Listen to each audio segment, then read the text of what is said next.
হ্যাঁ বলেন বসেন আপনি তো দাঁড়াও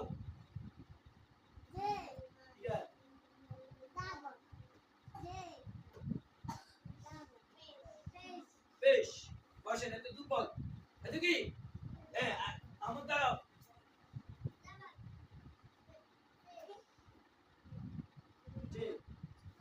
এতে মোটামুটি আছে হ্যাঁ আপনি দাঁড়ান বলেন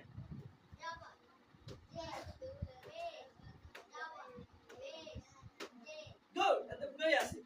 সবাই বলেন মাশাআল্লাহ যারা পায় না তাদেরকে পারতে হবে কিনা